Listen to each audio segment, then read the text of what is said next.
ሰላም ጤና ይስጥልን የተከበራችሁና የተወደዳችሁ በዓለም ዙሪያ የምትገኙ የጣና ቴሌቪዥን ቤተሰቦች እንደምን ዋላችሁ። አክብሮታዊ ሰላምታችን በያላችሁበት ሁሉ ይድረሳችሁ እያልን የሐምሌ 4 ቀን 2018 ዓ.ም የጣና ቴሌቪዥን የሰዓቱን ዋና ዋና ዜናዎች ርዕሶቹን አስቀድመን እናስደምጣችኋለን።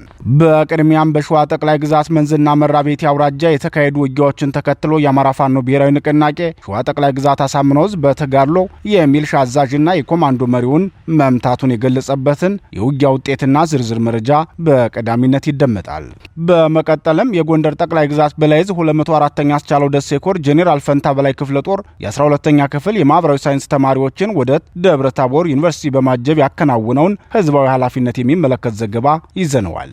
በሌላ በኩል በዶክተር ሲሳይ ሙሉ የተዘጋጀውን የሐምሌ 5 ቱርፋቶች በሚል ርዕስ ከታሪክና ከወቅታዊ ክስተቶች በመነሳት የቀረበውን ጥልቅ ትንታኔ በክፍል 1 ይዘን ቀርበናል። በተጨማሪም በዲፕሎማሲና በጦርነት ግንባር የዓለም ደህንነትን የሚመለከቱ ወቅታዊ እንቅስቃሴዎችን ቀጠናዊና ዓለም አቀፋዊ ፖለቲካዊ ሁኔታዎችን የሚዳስስ ሰፊ ዘገባም ይዘናል። እነዚህንና ሌሎች ዜናዎችን አካተናል። እስከ ፍጻሜው አብራችሁ እንድትቆዩ በአክብሮት እየጋበዝን ወደ ዝርዝር ዜናዎቹ እናልፋለን።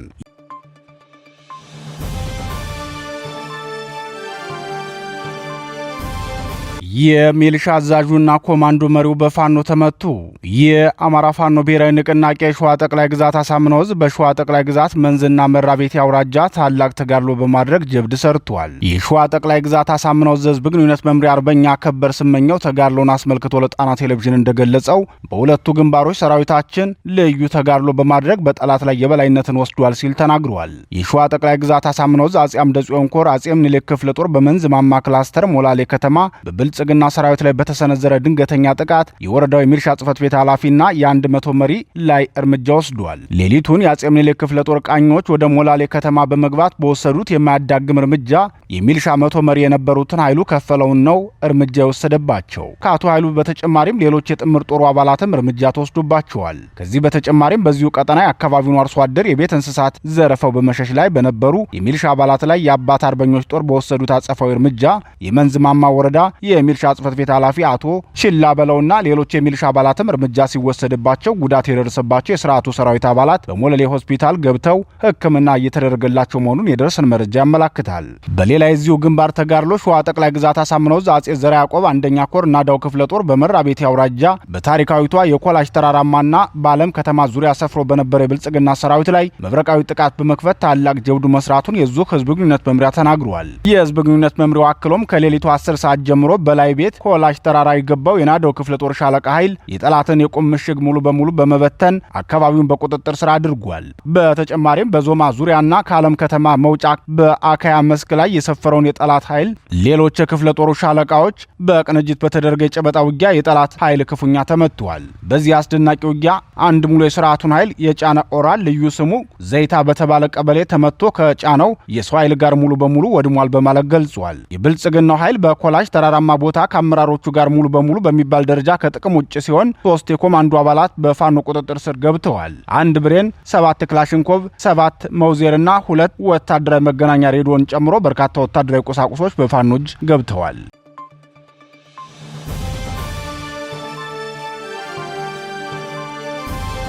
የፋኖ ህዝባዊነት በጎንደር የአማራ ፋኖ ብሔራዊ ንቅናቄ ጎንደር ጠቅላይ ግዛት በላይዝ 204ኛ አስቻለው ደሴ ኮር ጄኔራል ፈንታ በላይ ክፍለ ጦር ዛሬም እንደተለመደው ህዝባዊ ኃላፊነት የመወጣት ተግባሩን አጠናክሮ ቀጥሏል። ከቀናት በፊት የ12ኛ ክፍል የተፈጥሮ ሳይንስ ተማሪዎችን ለብሔራዊ ፈተና ከብናትና መና መቀጠዋ ጀምሮ የፈተና ማዕከሉ ወደሚገኝበት ደብረ ታቦር ከተማ አጅቦ ማድረሱ የሚታወስ ሲሆን ዛሬ ደግሞ በተመሳሳይ የማህበራዊ ሳይንስ ተማሪዎችን አጅቦ ደብረ ታቦር ዩኒቨርሲቲ አድርሷል። የጄኔራል ፈንታ በላይ ክፍለ ጦር ዋና አዛዥ አርበኛ ጌጤ መሳፍንትና የህዝብ ግንኙነት ኃላፊው አርበኛ ጌጤ ጀንበር ለጣና ቴሌቪዥን እንደገለጹት ጠላት ብልጽግና በአማራ ህዝብ ላይ የከፈተው ጦርነት ሁሉን አቀፍ ጦርነት ነው።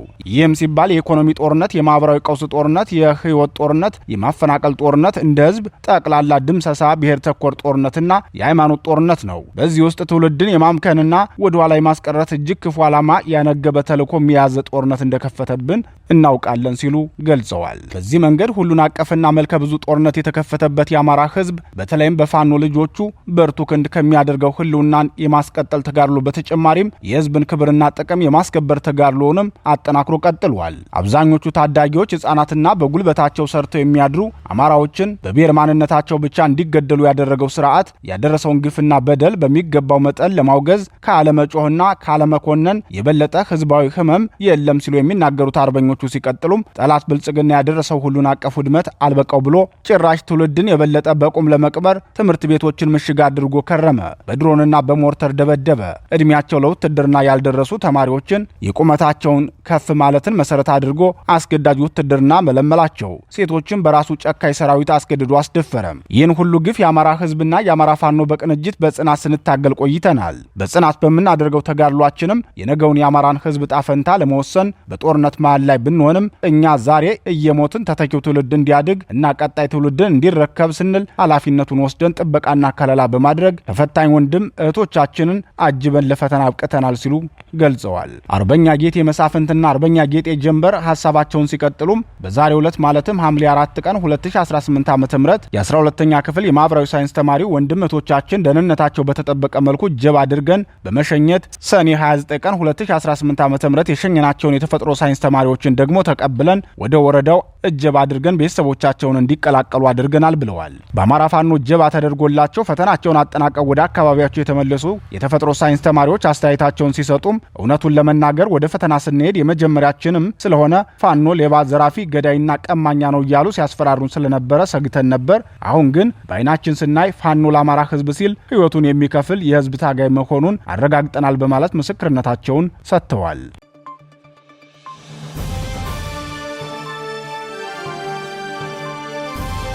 የሐምሌ 5 ትሩፋቶች በዶክተር ሲሳይ ሙሉ ክፍል 1 የዕለቱን ዝግጅታችንን ከታሪክና ከእውነቶች በመነሳት በመንደርደር እንጀምረዋለን። ታሪክ ብዙውን ጊዜ የሚተርከው በጦርነቶች፣ በአብዮቶች፣ በምርጫዎችና በመንግስታት መነሳትና መውደቅ ዙሪያ ነው። ሆኖም የታሪክን አቅጣጫ የሚቀይሩ ወሳኝ ክስተቶች ሁልጊዜ በሰራዊት ኃይል፣ በታላላቅ ፖለቲካዊ ድሎች ወይም በመንግስታዊ ውሳኔዎች ብቻ አይፈጠሩም። አንዳንድ ጊዜ ታሪክ የሚቀየረው በአንድ ቤት ደጃፍ፣ በአንድ ሰው ውሳኔ፣ ፍርሃትንም በቅጽበት ወደ ልበ ሙሉ ድፍረት በሚለውጥ የአንድ ጀግና እንቢታም ሊሆን ይችላል። ሐምሌ 5 ቀን 2008 ዓ.ም የህወሓት ኢህአዴግ የጸጥታ ኃይሎች በወልቃይት የማንነት ንቅናቄ ውስጥ ግንባር ቀደም ሚና የነበራቸውን ኮሎኔል ደመቀ ዘውዱን ለማሰር ወደ መኖሪያቸው አመሩ። ለአገዛዙ የጸጥታ ኃይሎች ያ ምሽት ከዚያ በፊት እንደተለመደው ለአገዛዙ አደጋ ነው ያሉትን ሁሉ በፈለጉበት ጊዜና ቦታ የማሰርና የማዋከብ ልምድ እንደ አንድ ሌላ ቀን ብቻ እንደሚሆን ታስቦ ነበር። ከዚያ በፊት ተመሳሳይ ስርዓቶች ተፈጽመዋል። ተቺዎች ታስረዋል። የማህበረሰብ መሪዎች ተዋክበዋል። የፖለቲካ ተቃዋሚዎችም ተሳደዋል። ስለዚህ ያ ቀን ከሌሎቹ በተለየ ሁኔታ በታሪክ እንደሚመዘገብ ለመገመት በቂ ምክንያት አልነበረም። የጸጥታ ኃይሎቹ ወደ ኮሎኔል ደመቀ መኖሪያ ቤት ሲደርሱ ግን ያልለመዱትና ያልጠበቁት ምላሽ ገጠማቸው። ኮሎኔል ደመቀ በአጭርና ግልጽ ቋንቋ እምቢ አሉ። ለብዙ አማራዎች ከሐምሌ 5 በፊት የነበሩት ዓመታት በፖለቲካዊ ጭቆና፣ በመገለልና መፍትሄ ባላገኙ ህዝባዊ ቅሬታዎች የተሞሉ ነበሩ። የማንነት የአስተዳደራዊ ወሰን፣ የፖለቲካዊ ውክልናና የወልቃይት ጉዳይን ጨምሮ በርካታ የአማራ ህዝብ ጥያቄዎች በሰላማዊ መንገድ ቢቀርቡም ለረጅም ጊዜ በቂ ምላሽ ሳያገኙ ቆይተው ነበር። በእነዚህ ጉዳዮች ዙሪያ በሰላማዊ መንገድ ለመደራጀት የሞከሩ ሰዎችም ብዙውን ጊዜ ለክትትል፣ ለዛቻ፣ ለወከባ ወይም ለስር ይዳረጉ ነበር። በሰፊው አማራ ህዝብ ዘንድ ግን አንዳንድ ጊዜ በይፋ ብዙውን ጊዜ በዝምታ የሚገለጽ ቁጣና ብስጭት ለዓመታት እየተብላላ ነበር። ከዚያ በፊት ስፍር ቁጥር የሌላቸው ኢፍትሐዊ ድርጊቶች፣ እስራቶችና የጭቆና እርምጃዎች ቢፈጸሙም እነዚህ ሁሉ ሐምሌ 5 ያስነሳውን አይነት ሰፊ ህዝባዊ ምላሽ ማስከተል አልቻሉም። ታዲያ ሐምሌ 5ን ከቀደሙት ክስተቶች የለየው ምን ነበር? የሐምሌ 5 ክስተት የአማራን ብቻ ሳይሆን የኢትዮጵያንም ፖለቲካዊ ምድር ያናወጠ ክስተት ነበር። ለአገዛዙ ያልጠበቀውን የህዝብ እንቢታ ያቀጣጠልና ለረጅም ጊዜ በፍርሃትና በዝምታ የኖረውን ህዝብም ለውጥ ማምጣት እንደሚችል ያሳየ አዲስ የተስፋ ብርሃን ፍንጣቂ ነበር።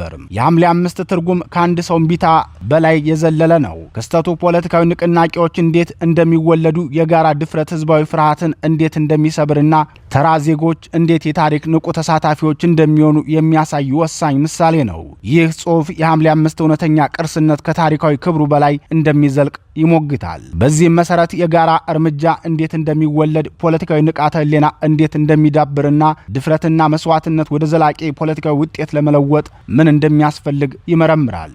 ስለዚህ ይህ ጽሑፍ ያለፈውን ለመዘከር ብቻ የተጻፈ ሳይሆን የሐምሌ 5ን ትሩፋቶች ዛሬም ላልተጠናቀቀው የአማራ ህዝብ ትግል በተለይም ለአሁኑ የፋኖ ንቅናቄ ግብዓት ሊሆኑ የሚችሉና የዛሬና ነገ አቅጣጫ ጠቋሚ የሆኑ ጉዳዮች ላይ ለማሰላሰል የቀረበ ግብዣ ነው። ትሩፋት 1 ጀግናን ይወልዳል። ታላላቅ ንቅናቄዎች የሚጀመሩት አንድ ሰው ሌሎች የሚፈሩትንና የተላመዱትን የፍርሃት መንፈስና ገደብ ለመቀበል እምቢ ሲል ነው። የአንድ ግለሰብ እምቢታ በራሱ ሙሉ ንቅናቄ ባይሆንም ሌሎች ሰዎች ዝምታቸውንና ፍርሃታቸውን ሰብረው የራሳቸውን አቅም እንደገና እንዲመለከቱ የሚያደርግ ታሪካዊ ምልክት ሊሆን ይችላል። በ1955 ሮዛ ፓርክስ የሚባሉ ጥቁር አሜሪካዊት በአላባማ ግዛት በሞንትጎመሪ ከተማ አውቶቡስ ውስጥ መቀመጫቸውን ለአንድ ነጭ ተሳፋሪ ለመልቀቅ እምቢ ማለታቸው የአሜሪካን የሲቪል መብቶች ንቅናቄ ከባዶ ሜዳ አልፈጠረውም። ሆኖም ለዓመታት የተጠራቀመውን የጥቁር አሜሪካውያን ቁጣ፣ የፍትህ ጥያቄና የአካባቢ አደረጃጀት ወደ ሰፊ ህዝባዊ እርምጃ የሚያሸጋግር ወሳኝ ክስተት ሆነ። የእርሳቸው ከመቀመጫ ያልነሳም እምቢ ማለት ብዙዎች ጭቆናና ግፍን የማይቀየር የህይወት እውነታ ሳይሆን በእምቢታ ሊፈተን የሚችል ስርዓት እንደሆነ ማሳየት ችሎ ነበር። የኮሎኔል ደመቀ ዘውዱ እምቢታም በዚህ ታሪካዊ ምሳሌ ውስጥ ሊታይ ይችላል። ዋናው ትርጉሙ አንድ ሰው መቃወሙ ብቻ ሳይሆን ያ ተቃውሞ ብዙዎች የተለመደ ፍርሃትን እንደማይቀየር ዕጣ ፈንታ ሳይሆን ሊሰበር የሚችል በፍርሃት የተሸበበ የስነ ልቦና ግድግዳ አይናቸውን ከፍተው እንዲያዩ ማድረጉ ነበር። ከሐምሌ 5 በፊት የነበረው ፍርሃት የወለደው የስነ ልቦና መዳከም በጊዜ ሂደት በማህበረሰብ ዘንድ እየተሰራጨ ለገዢዎች ዋና መሳሪያ ሆኖ ምቹ ሁኔታን ፈጥሮ ነበር። ዜጎች እስራትን፣ ዛቻን፣ ሳንሱርንና ጥቃትን ሲመለከቱ አገዛዙን የሚቃወሙ ሰዎች የሚከፍሉት ዋጋም ሲበረታ ቀስ በቀስ ብዙዎች ዝምታን እንደ መዳኛ እና ህይወትን ማቆያ መንገድ አድርገው ይወስዱ ነበር። ሰዎችንን የሚያደርጉት ግን ስርዓቱን ስለሚደግፉ ወይም በደሉ ስለማይሰማቸው ወይም ቁጭት ስለሌላቸው ሳይሆን ቢቃወሙ ብቻቸውን እንደሚቀሩና ያገዛዙ የጥቃት ኢላማ እንደሚሆኑ ስለሚያምኑ ነው። በዚህ ሂደት ፍርሃትና ታዛዥነትም እንደ ምርጫ ሳይሆን ሊወገድ እንደማይችል እውነታ ተወስዶ ነበር። ፍርሃትና ዝምታ አገዛዙ በፈጠረው ጫና ምክንያት በአብዛኛው ህዝብ ዘንድ ተሰራጭቶ የነበረውን ያህል ይህን የፍርሃትና የዝምታ መንፈስ የሚሰብርና በአንድ ጊዜ እንደ ሰደድ እሳት የሚያቀጣጥል የጀግንነት መንፈስ በህዝብ መሃል ገዥ ይሆን ዘንድ እንደ ሐምሌ 5 አይነት ክስተት ያስፈልግ ነበር። ሐምሌ 5 ያስተማረን የመጀመሪያው እውነት ለ10 ዓመታት የተረጋጉና የማይናወጡ የሚመስሉ ፖለቲካዊ ስርዓቶች በድንገት እንዴት ሊሰነጣጠቁ እንደሚችሉ ነው። ይህ የሚሆነው የመንግስት ኃይል በአንድ ጀንበር ስለሚጠፋ ሳይሆን ህዝቡ ከፍርሃትና ዝምታ ይልቅ ጀግንነትንና እምቢባይነት ሲመርጥ ነው። የፍርሃት መሰረት ሲናወጥና በጀግንነት እና እምቢባይነት ሲተካ የፖለቲካዊ ስርዓቱ መሰረቱ እየተናደ ወደ መፈራረስ ይሄዳል። ኮሎኔል ደመቀ እጅ ለመስጠት እምቢ ሲል የሱ የጀግንነት መንፈስ የተጋባባቸው ሁሉ ዝም ብለው ተመልካች ለመሆን አልፈቀዱም። የአንድ ግለሰብ እምቢ እጅ አልሰጥም የሚለው ተቃውሞ የሁሉም የጋራ እምቢታ ሆነ። የዚያ ቀን ታሪካዊ ክብደት ያለውም የአንድ ሰው እምቢታ ብቻ ሳይሆን ብዙዎች አንድ ሰው ሲቃወም አይተው እነርሱም መቃወም እንደሚችሉና የእምቢታው አካል መሆን እንደሚችሉ አምነው መገንዘባቸው ነበር።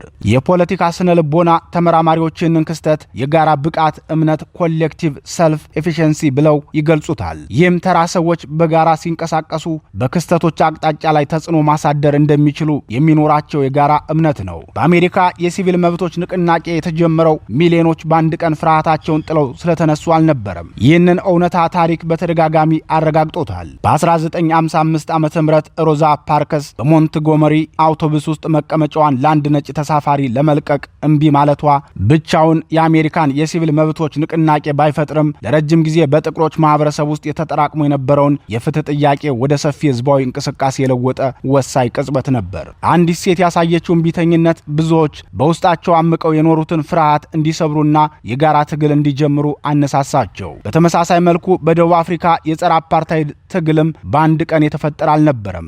ኔልሰን ማንዴላ፣ ስቲቭ ቢኮና ሌሎች ብዙ ታጋዮች ግፍን በይፋ ለመጋፈጥ ያሳዩት ድፍረት ለረጅም ጊዜ በፍርሃት የተገደበውን ህዝብ በቀስታ ወደ ሰፊ ህዝባዊ ትግል አካል እንዲሆን አደረገው። በሁለቱም ምሳሌዎች የሚታየው የአንድ የጋራ እውነት ታላላቅ ንቅናቄዎች የሚጀመሩት አንድ ሰው እምቢ በማለቱ ብቻ ሳይሆን እምቢታው በሌሎች ውስጥ የተደበቀውን ድፍረት አንቅቶ ወደ ጋራ የትግል መድረክ ሲቀይረው ነው። ከሁሉም በላይ ሐምሌ 5 በአማራ ምድር ፍርሃት ለድፍረት ቦታውን የለቀቀበትና የተደበቀ ብስጭትና የውስጥ ቁጣ ወደ ግልጽ ህዝባዊ ተቃውሞ የተለወጠበት ወሳኝ ቀን ነበር። አንችልም የሚለው የተሸናፊነት ስሜት በአንድነት ከቆምን የሚያቆመን የለም ወደሚል የጋራ መተማመን ያሸጋገረ አዲስ የአማራ ትግል ምዕራፍን የከፈተ ታሪካዊ መታጠፊያ ክስተት ነበር ማለት ይቻላል።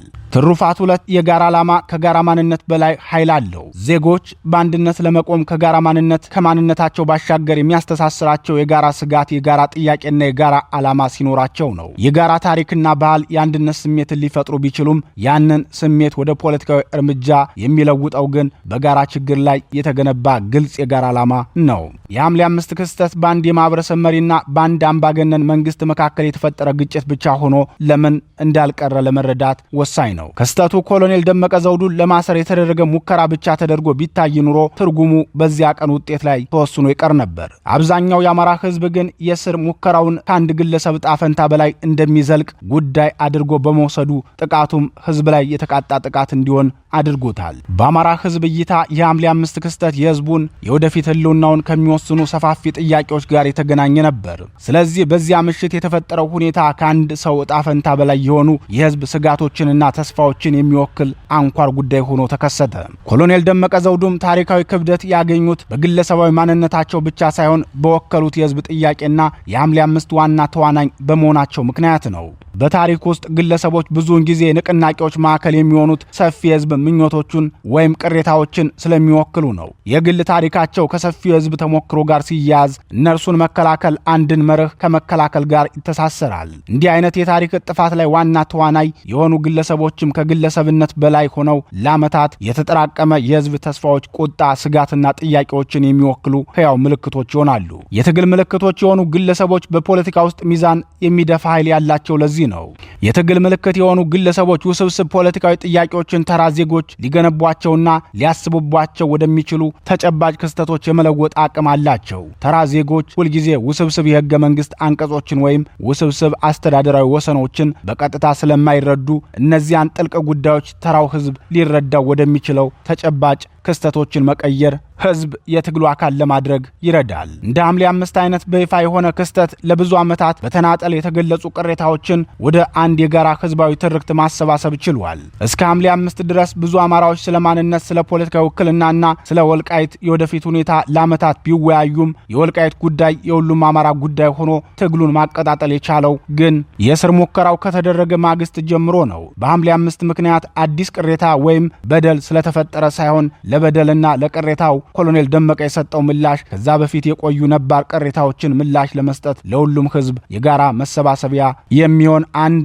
ምልክታዊ ክስተት መፍጠር መቻሉ ነበር። የወልቃይትን ጥያቄ የራሳቸው ጥያቄ አድርገው ወልቃይት ብረሳሽ ቀኝ ትርሳኝ ብለው የተነሱ ወልቃይትን ከስም በስተቀር ካርታ ላይ እንኳን የት አካባቢ ነው ቢባል የማያውቁ እልፍ አማሮች የትግሉ አካል የመሆናቸው አንዱ ሚስጥር የሐምሌ 5 ክስተት ነበር። እነዚህ የትግሉ አካል የሆኑ አማራዎች በብዙ ጉዳዮች ልዩነት ቢኖራቸውም እንኳን በመሰረታዊ ዓላማ ላይ መግባባታቸው የወልቃይት ጥያቄ አማራውን ማስተሳሰሪያ አዲስ ገመድ እንዲሆን አድርጎታል። አንድ የጋራ ህዝባዊ ትግል ትልቁ ስኬት ተመሳሳይ ልምድ፣ ተመሳሳይ ፍላጎት ወይም ተመሳሳይ አመለካከት የሌላቸውን ሰዎች በአንድ የጋራ ዓላማ ማስተሳሰር መቻሉ ነው። በዓለም ታሪክ ሁሉም የትግል ተሳታፊዎች በሁሉም ጉዳይ ሁሌም የሚስማሙበት መድረክ የለም። ሰዎች በእድሜ፣ በሙያ፣ በአካባቢ፣ በርዕዮተ ዓለምና በሌሎች ጉዳዮች ቢለያዩም እነዚህን የተለያዩ ምልከታ ያላቸውን ኃይሎች የሚያሰባስበው አንድ መሰረታዊ የጋራ ዓላማ ላይ መግባባት ነው። ህዝባዊ ንቅናቄዎች የሚጠነክሩት እያንዳንዱ ተሳታፊ ተመሳሳይ ዳራ ወይም አመለካከት ስላለው ሳይሆን በቂ ተሳታፊዎች ከግል ፍላጎታቸው በላይ ለሆነ ዓላማ አስተዋጽኦ እያበረከቱ እንደሆነ ሲያምኑ ነው። የጋራ ዓላማ የግል መስዋዕትነትን የጋራ ትርጉም እንዲኖረው ስለሚያደርግ ግለሰቦችን መስዋዕትነታቸውን ለግል ፍላጎት የዋለ ተናጠል ምላሽ አድርገው ሳይሆን የሰፊ ታሪካዊ ትግል አካል አድርገው እንዲመለከቱት ያስችላቸዋል። የሐምሌ 5ን ተከትሎ የተቀጣጠለው አማራዊ አንድነት ለአንድ መሪ ከነበረ ግላዊ ታማኝነት ብቻ የተወለደ ሳይሆን ጉዳዩ የአንድ ግለሰብ ብቻ ሳይሆን የአማራ ህዝብ የጋራ ጉዳይ ነው የሚለው እምነት እየጠነከረ መምጣቱን ያንጸባረቀ ነበር። በአንድ ትግል ውስጥ የጋራ ዓላማ መኖር ግን የጋራ ግብ ላይ ለመድረስ ያስችላል ማለት አይደለም። የትኛውም ህዝባዊ ንቅናቄ ከመጀመሪያው ለምን እንደተፈጠረና አካሄዱም እንዴት መሆን እንዳለበት ለመወሰን ቢያስችልም የትኛውም ህዝባዊ ንቅናቄ ከመጀመሪያው ለምን እንደተፈጠረና አካሄዱም እንዴት መሆን እንዳለበት ለመወሰን ቢያስችልም ይህ ብቻ በራሱ ታሪክን ለመቀየር አይበቃም። ክፍል 2 ይቀጥላል።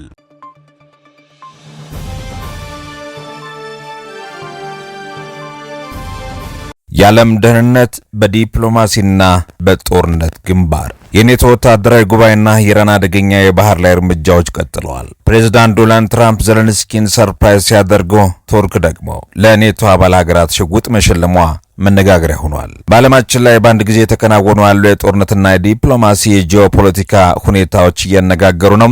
በአሜሪካ መሪነት የሚካሄደው የኔቶ ጉባኤና በመካከለኛው ምስራቅ ኢራን እየወሰደች ያለው አስደንጋጭ እርምጃም ዋነኛ ትኩረት ማዕከል ሆኗል።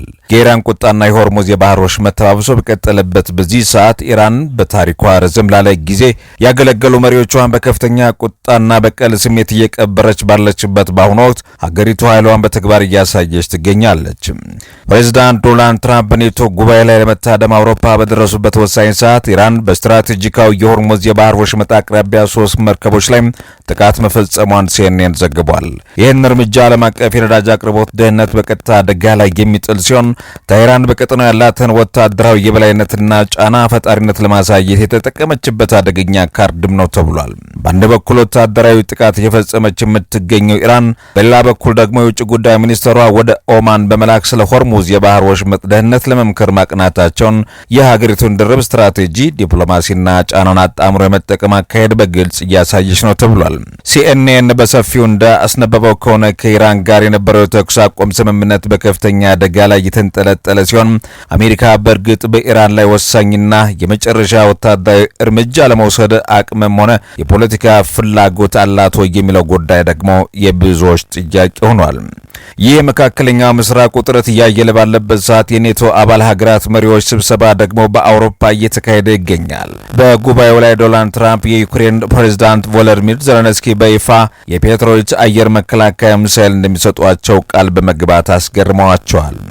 ይሁን እንጂ ዘገባው እንደሚያትተው ከሆነ ዩክሬን በአሁኑ ሰዓት ከሩሲያ ለሚሰነዘርባት ከባድ ጥቃት እነዚህ ሚሳኤሎች በሚፈለጉት ፍጥነትና ጊዜ ላይደርሱ ይችላሉ የሚለው ስጋት የዘለንስኪን ደስታ ደብዝዞታል ተብሏል። በዚህ የኔቶ ጉባኤ ላይ እጅግ አነጋጋሪና ያልተለመደው ክስተት ደግሞ የቱርኩ ፕሬዝዳንት ረሲፕ ጣይብ ኤርዶጋን ድርጊት ነው። ኤርዶጋን ለሁሉም የኔቶ አባል ሀገራት መሪዎች ሽጉጣቸውን እንደ መለያ ስጦታ ማበርከታቸው ተዘግቧል። ይህ ድርጊት ቱርክ በህብረቱ ውስጥ ያላትን ወታደራዊ ጠቀሜታ፣ ጠንካራ ብሔራዊ ማንነትና የራሷን የተለየ ፖለቲካ አቋም ለማሳየት የተጠቀመችበት ጠንካራ ተምሳሌታዊ መልእክት ተደርጎም ተወስዷል። ፕሬዝዳንት ዶናልድ ትራምፕ ባለፉት ወር በሁለቱ ሀገራት መካከል ተደርሶ የነበረውን የተኩስ አቁም ስምምነት በይፋ ማክተሙን ማሳወቃቸውም ተሰምቷል። ይህ ውሳኔ ተከትሎ ቀጠና ወደ አዲስ ወታደራዊ ፍጥጫ ያመራል ሲሆን በስትራቴጂካዊ የሆርሙዝ የባህር ወሽመጥ በሚንቀሳቀስ የንግድ መርከቦች ላይ የተሰነዘረው ጥቃት ተከትሎ አሜሪካ በኢራን ላይ ፈጣን የአየር ድብደባን ፈጽማለች። ይህ እርምጃ ዓለም አቀፉን የነዳጅ ማስተላለፊያ መስመር ደህንነት ለማስጠበቅ የተወሰደ እንደሆነ ይታመናል። ሁኔታ ወደ ከፋ ቀጠናዊ ጦርነት እንዳያመራ በስጋት የተዋጡት የኦማን አሸማጋዮች በሁለቱ ሀገራት መካከል አዲስ የድርድር መስመር ለመክፈት ከፍተኛ የዲፕሎማሲ ጥረት እያደረጉ ቢሆንም የሁለቱ ወገኖች አቋም የሽምግልና ውጤት አጠራጣሪም አድርጎታል። ከውጭ ወታደራዊ ጫና በተጓዳኝ የኢራን የውስጥ ፖለቲካ በከፍተኛ የጥርጣሬ ማዕበል ውስጥ ይገኛል። የቀድሞው የሀገሪቱ የበላይ መሪ አያቶላ አሊ ካሚኒ መገደል ሀገሪቱን ከባድ ሐዘንና ድንጋጤ ውስጥ የከተተ ሲሆን የሀገሪቱ ከፍተኛ የስልጣን እርከን ባልተጠበቀ ሁኔታ ተናግቷል ነው የሚባለው። ከሁሉም በላይ ዓለም አቀፍ ትኩረት የሳበው አዲሱ የበላይ መሪ ይሆናሉ ተብሎ የተጠበቀው ልጃቸው ሙጅታባ ካሚኒ በአባታቸው ቀብር ስነ ስርዓት ላይ አለመታየታቸው ነው። ይህ ያልተለመደ ክስተት በኢራን የፖለቲካና የሃይማኖት ሊቃን መካከል ከፍተኛ የስልጣን ሽኩቻና የፖለቲካ ክፍተት መፍጠሩን የሚያመላክት ሆኗል ነው የተባለው። አውሮፓ ግንባር የሩሲያና ዩክሬን ጦርነት አዲስ መልክ እየያዘ ይገኛል።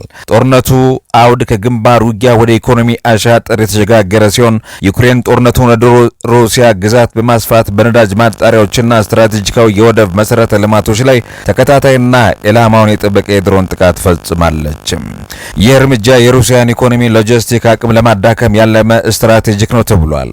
ይህ በእንዲህ እንዳለ የሩሲያው ፕሬዝዳንት ቭላዲሚር ፑቲን የቀረቡላቸውን የሰላም ድርድር ጥያቄ ሙሉ በሙሉ ውድቅ አድርገዋል። ይህ አቋማቸው ጦርነቱን በቅርብ ጊዜ ውስጥ እልባትም እንደማያገኝና የበለጠ ሊባባስ እንደሚችልም አረጋግጧል ነው የተባለው። እነዚህ ተደራራቢ ክስተቶች የሚያሳዩት የዓለምን የፖለቲካ ትኩረት በአንድ ጊዜ በተለያየ አቅጣጫ እየተጋመደ መሆኑን ነው። አሜሪካና አጋሮቿ በኔቶ በኩል የዩክሬንን አቅም ለማጠናከር በሚያደርጉት ጥረትና በመካከለኛው ምስራቅ እያደገ የመጣውን የኢራን ወታደራዊ እርምጃዎች መሃል የዓለም ሰላም በከፍተኛ ፈተና ውስጥ ወድቋል። ውጥረቱ በዲፕሎማሲ ካልበረ ከወረደ የዓለም ኢኮኖሚ በተለይም የነዳጅ ገበያና የቀጠናው ጸጥታ በቀጣይ ሳምንት ወደ ከፋ ደረጃ ሊያመራ ይችላል ሲሉ ደግሞ የጣና ዴይሊ የፖለቲካ ተንታኞች ሀሳባቸውን ይገልጻሉ።